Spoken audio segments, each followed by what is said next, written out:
SER Podcast. Hola, soy Jaime García Cantero y esto es la tecnología del hoy por hoy. Vamos a hablar de los cambios en Twitter, de cómo su fundador deja posiciones ejecutivas y además de cuál será la estrategia futura de esta red. Si te gusta, puedes tuitearlo. Hashtag tecnología, hashtag Jaime García Cantero, hashtag noticias. Bueno, afortunadamente esto no es Twitter, así que usamos frases completas. Voy a decir Jaime García Cantero, Tecnotodo del hoy por hoy. ¿Qué tal? Muy buenos días. Muy buenos días, Ángel. ¿Cómo estás? Muy bien. No hay puente. No hay puente. No hay Estamos puente. aquí de no puente. Claro que sí, estamos aquí de no puente. A ver, noticia de estos últimos días. Twitter ha abandonado su puesto de CEO de esta red social, Jack Dorsey, el fundador de Twitter, un tipo, seguro que han visto las imágenes, con una larga barba y voy a decir cierta cara así como de iluminado. ¿Su cara, su aspecto refleja su personalidad? Pues bastante. Vamos a decir que Jack Dorsey era un directivo diferente, famoso, aparte de por fundar no solamente Twitter, sino otra compañía de éxito como es Square, por este rollito New Age tan habitual en Silicon Valley, que él hacía, bueno, pues es uno de los grandes defensores del ayuno voluntario, en su caso ayunos muy largos.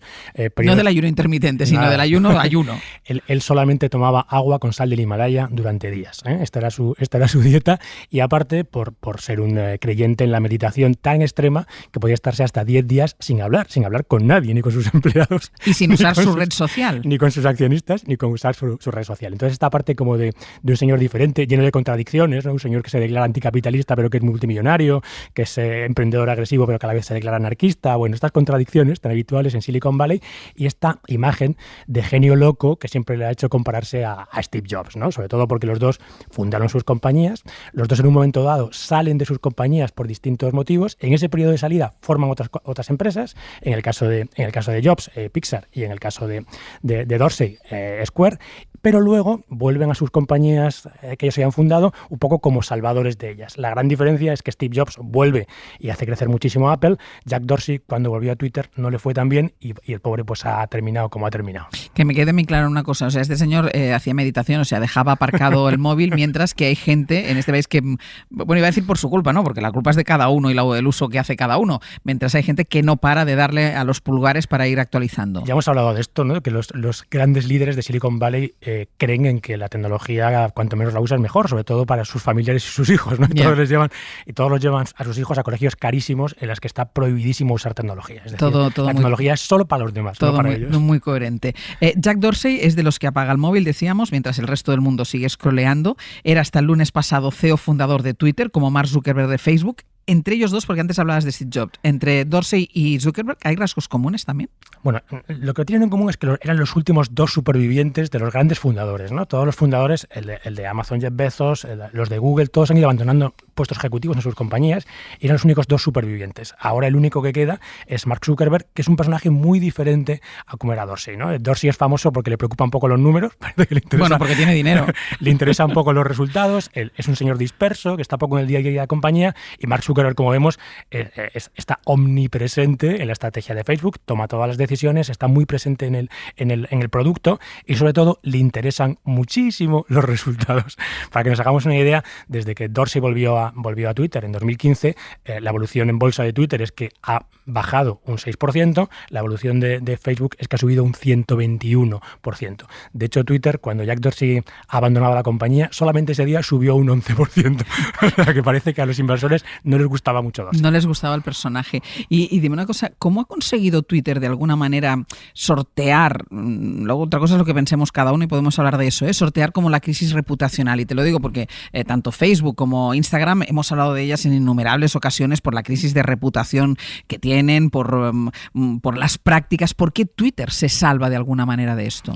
Bueno, se salva también con matices, ¿no? Porque es verdad que ser mejor o hacerlo mejor que Facebook es relativamente fácil, porque hemos visto que Facebook lo hace bastante mal en toda esta parte de responsabilidad social. Es una compañía muchísimo más pequeña que Facebook y eso también le beneficia, pero es verdad que tomó medidas antes que los demás por evitar ciertas prácticas, ¿no? Sobre todo esta que tiene más que ver con la publicidad engañosa, con la manipulación y con todo lo demás. Es verdad que no sé si lo suficiente, porque cualquiera que nos esté escuchando y se dé una vuelta por Twitter, vamos, verá que Twitter sigue siendo un patio en el que la gente grita, en el que la gente se insulta, amenaza y está lleno de odio. Es verdad que se ha industrializado menos, vamos a decir, ¿no? O sea, no es como Facebook de estas campañas enormes, sobre todo en la parte política o en la parte de algún producto, que parece que tienen otro tipo de derivadas. Pero creo que esto de idealizar Twitter como un espacio de armonía está muy lejos de la realidad y cualquiera que esté ahí verá que la evolución, y yo creo que la evolución cada día va peor de un patio en el que la gente grita. Puede que la inteligencia artificial no te espíe y no te manipule, pero desde luego que es una plataforma llena de cosas que deberíamos evitar. No solo es que grite, es que, insisto, es que insulta, es que amenaza, levanta como leyendo, sí, puedes levantar la voz con mayúsculas, pero no se nota tanto, pero es que insulta y amenaza. Sí, quizás lo de las amenazas es lo más preocupante en todo este tipo de redes, ¿no? Es verdad que cuando se producen amenazas, las amenazas son denunciables, pero como hemos comentado aquí alguna vez, si la policía tuviera que perseguir actuar sobre cada una de las amenazas, todas las amenazas en Twitter, no haría falta, o sea, no haría policía para otra cosa, ¿no? Toda la policía estaría ahí. Y creo que este es un tema en el que la plataforma a lo mejor no ha tomado todas las medidas. Es verdad que ahora está optando por communities, que llaman ellos, que es crear comunidades dentro del propio Twitter para tratar de buscar una moderación más efectiva y evitar este tipo de cosas, pero a día de hoy la sensación que todos tenemos es que es una plataforma que sigue llena de odio. ¿Y cómo sobrevive una empresa que no da beneficios, aunque esté en la conversación mundial a todas horas? Claro, esa es una de las cosas curiosas de Twitter, ¿no? Una compañía que va a cumplir 15 años, que solamente ha ganado dinero 2 años, el 2018 y el 2019. Todo el resto del tiempo ha perdido dinero y ha perdido muchísimo dinero, ¿no? Entonces, ¿perdona? ¿Cómo se mantiene esto? Claro, ¿cómo se mantiene? Bueno, pensemos que son compañías cotizadas, entonces de lo que realmente viven es de que sus inversores confían en ellos y siguen invirtiendo dinero, pero Twitter tiene un problema endémico que tiene toda su historia, que es que no es capaz de monetizar, ¿no? Que no es capaz de generar ingresos. Es verdad que Twitter tiene publicidad, llegó a la publicidad mucho más tarde que las demás, aunque es una compañía que surgió antes, pero su publicidad parece que no acaba de funcionar. A lo mejor por algo de lo que decíamos antes, ¿no? Porque no tiene esas herramientas tan agresivas que puede tener Facebook, que puede tener Instagram o que puede tener Google. Pero la idea que todos tenemos es que es una compañía que, aparte de costarle mucho ganar dinero, ha ido probando cosas que nunca le acaban de funcionar mucho, ¿no? Que es una de las cosas que se le critica a Dorsey, ¿no? Que ha innovado poco en el producto. El Twitter, los que llevamos tiempo en Twitter, el Twitter de hoy y el Twitter de hace 5 o 6 años... Sí, estéticamente puede haber cambiado alguna cosa, pero ya han dejado escribir un poco más, etcétera, pero es prácticamente lo mismo. Idéntico. Y todas las cosas que ha ido sacando, Fleets, que era una copia descarada de las stories de Instagram, no le funcionó. Ahora tiene Spaces, que es una copia de plataformas de audio. Bueno, va copiando cosas, va introduciendo cosas, pero no la acaban de funcionar. Y ahora parece que es el momento definitivo en el que se busca un nuevo directivo que apueste por eso, ¿no? Por la innovación tecnológica, pero sobre todo por sacar dinero, sí, claro. Sí. ¿De dónde sacan los ingresos? ¿Y a qué va a dedicarse Dorsey ahora?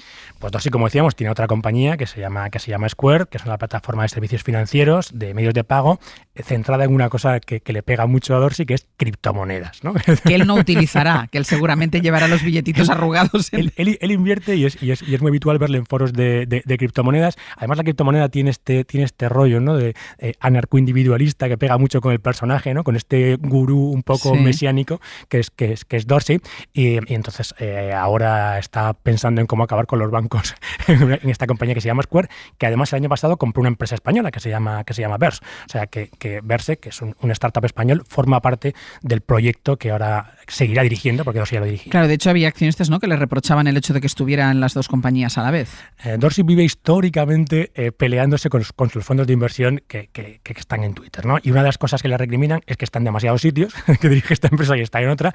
Bueno, por supuesto, tampoco les gusta mucho esto de que se vaya a meditar y no coja el teléfono durante 10 días. A los inversores les gusta regular. Y luego los inversores no han acabado de ver esta apuesta, ¿no? Que hace a veces Dorsey hacia la nada, ¿no? Que no se sabe muy bien hacia dónde va. Salesforce, una gran compañía, intentó comprar Twitter y con todo negociado, los inversores de Salesforce no dejaron al presidente de Salesforce, a Mark Benioff, comprar la compañía, porque los fondos de inversión nunca han sido muy fans de la propuesta de Twitter. No se fían demasiado. ¿Y quién le sucede? Bueno, le sucede el que era su CTO, el que era su director de tecnología, que es un indio. Los indios están de moda en Silicon Valley. El consejero delegado, el máximo ejecutivo de Google es un indio, el máximo ejecutivo de Microsoft es un indio, pero también lo son en IBM, en Adobe, ¿Y eso por qué? en VMware.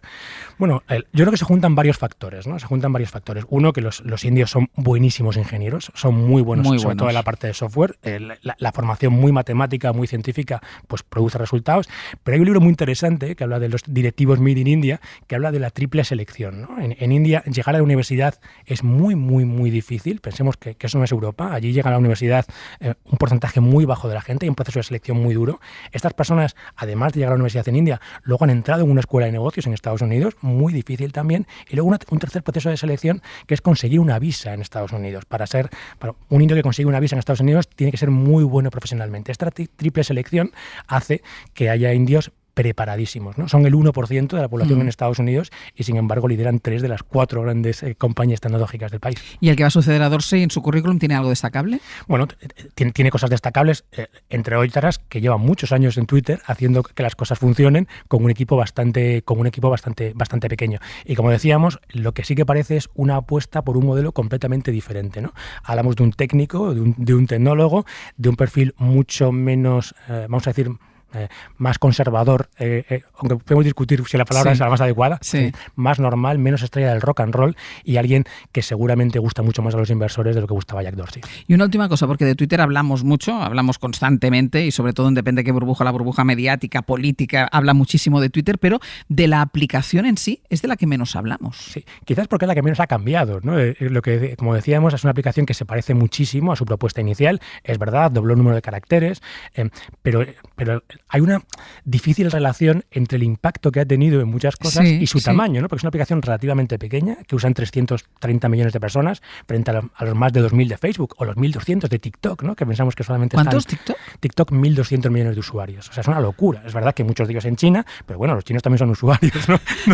Exacto. También lo usan. Me hace gracia cuando hacemos este comentario, pero en China también son usuarios. Hay que usarlo, exacto, hay que usarlo. Es difícil de entender cómo una compañía con menos usuarios ha tenido el impacto que ha tenido. Y creo que tiene mucho que ver con lo que decías tú, ¿no? Sí. No tanto por cuántos lo usan, sino por quiénes lo usan. Claro, yo creo que es una aplicación muy de los sectores de influencia, ¿no? Exactamente, ¿no? Yo creo que toda la gente que influye o que cree que influye está en Twitter. Y a veces todos tenemos la sensación de que se acaba convirtiendo en una especie de patio en el que estamos los periodistas, los políticos y la gente que quiere ser escuchada, ¿no? Exacto. Pero que la gente real... Y los que odian a los políticos y a los periodistas. Exactamente, pero que la gente real se entera de lo que pasa en Twitter cuando nosotros hablamos de Twitter o cuando la televisión habla de Twitter. Pero que el usuario medio pues está en otro tipo de redes y aquí está, bueno, pues el que cree que su opinión merece ser escuchada.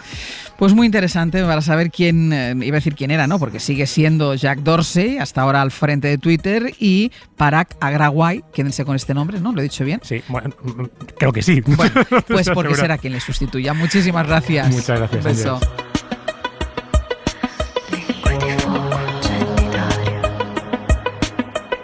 Suscríbete a La Tecnología de Hoy por Hoy. Todos los episodios y contenidos adicionales en la app de Cadena Ser y en nuestros canales de Apple Podcast, Spotify, iVoox, Google Podcast y YouTube. Escúchanos en directo en la Ser los martes a las 11:20 de la mañana.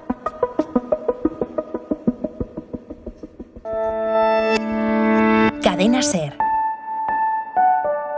La radio.